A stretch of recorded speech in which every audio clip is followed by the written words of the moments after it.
it's about changing the culture in clubs to welcome, not just young girls but young boys too, making their first experience at a golf club better, and making like my experience at where I grew up, making them want to come back to the golf course, not, oh my God, if I go out there, they're going to tell me to tuck my shirt in and take my hat off in the clubhouse, and just all those rules and all that culture that we do love about golf. But is it really why we love golf, and do we really need to hold on to those things?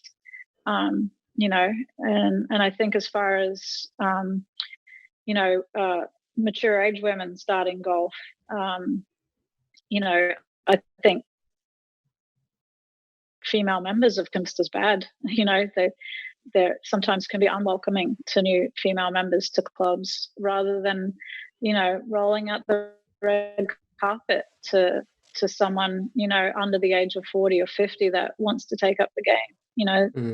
That's where we need women to play golf. And the thing that I don't get is husbands, if you get your wife to play, she won't be mad at you when you go and play golf on a Saturday, because she'll be out there with you. So I think we need to encourage women to take up the game, and then that gets kids in the game as well, and then it does become the family sport. Yeah, I think it's.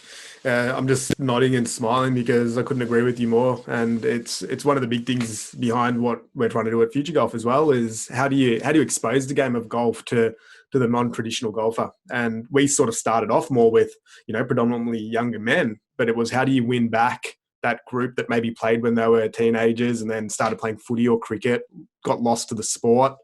How do you get them back into our great game at some point? And now we're looking even more beyond that over the last couple of years, is how do we get younger women into the game? Like we did a Future Women initiative last year where we sponsored 250 memberships. Even from that, though, it was like that represented nearly a 5% increase in golfers in that age group nationally. And that blew our mind in terms of there's only 5,000 golfers aged between 20 and 39 nationally that are playing golf. It's crazy. And I think it's hard. It's going to be hard for us as a sport to remain sustainable and to grow if we can't attract people, at the grassroots when they're, juniors, teenagers, younger, starting families. Like, I think that's a real key thing that we need to unlock as a sport. And do you think a lot of it's based around the barriers? I agree with you.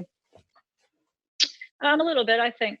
People are time poor, so they feel like they don't have the time to play golf. So I think it's up to golf and golf courses to come up with other options. I think the world bodies, I know the RNA and the USGA are trying to come up with you can play 9 holes and still put that card in for your handicap. You don't have to play 18 holes only to have a handicap. And I think that's the way of the future is, even to have, 9-hole competition, even if it's a Wednesday or a Saturday women's competition, that's just 9 holes.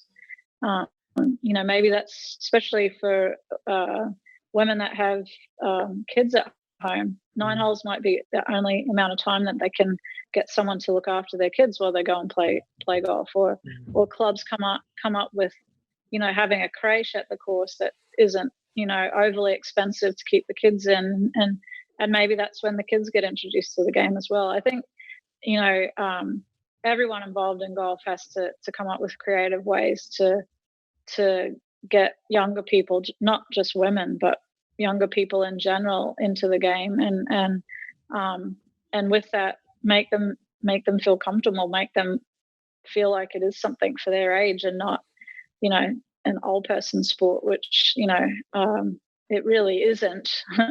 You play it better when you're younger, and it's easier to play when you're younger as well. But it's changing all those mindsets.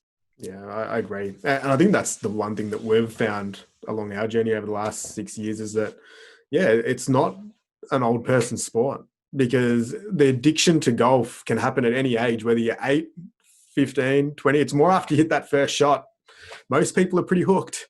It's getting Yeah. through just that initial hurdle, right? And not getting Right. lost to the game either because you felt uncomfortable or intimidated or, oh, I'm not good at this. It's not for me. And I think that feels like it's the real key bit that we need to unlock is how do we get people past that initial learning curve? Then it's nearly 100% success rate of loving the sport. Like, and yeah, it's really interesting. Like, what are your thoughts on things like future golf and, you know, Top Golf and X Golf and all the new bits and pieces that are kind of entering the space? Well, I think that's the survival of golf. I think that's bringing new people to the game. I know with Top Golf that that they're even getting to the point now where they want to have you know, a 9-hole golf course attached to their Top Golf facility, because they've got so many people that have enjoyed Top Golf, their Top Golf experience. Now they want to go and play it on a real golf course, and I guess they would feel comfortable if it was associated with Top Golf because it, you know, you can go to Top Golf wearing jeans and a t-shirt. So,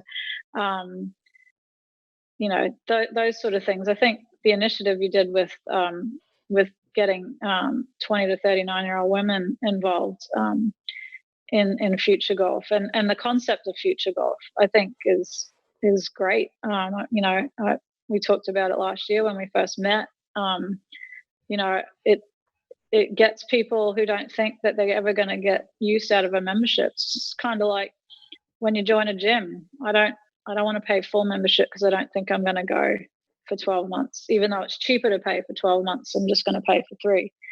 So I think it's good to get people's feet wet to see, oh yeah, okay, I'm playing 15 games a year, and the next year I'm playing 30. So I think it's a great way for people to feel connected to other people like them. I think, well, thank you. And that's, yeah, we agree. And I think it's about bridging that gap, because what we find as well with our members is that once they get into the game and they're reconnected to it, they will join a club because it becomes a no-brainer to go and start practicing, getting your handicap lower, playing at the same course, and the value of a traditional membership becomes ridiculous at that point. If you're playing more than 20 rounds of golf a year, it's a lot cheaper joining a club than it is to play green fee golf at a variety of different courses. So I think, and that was the same for me getting into the sport. It's really hard to go from starting and not having family members or being connected to the sport, going to a driving range. Then what? Like, where do you then go to get to the next level? And I think that's hopefully, as you hit it on the head there, that's hopefully what things like Top Golf and Future Golf and X Golf and all these things can do, is provide that safer environment to build up in. But that's awesome.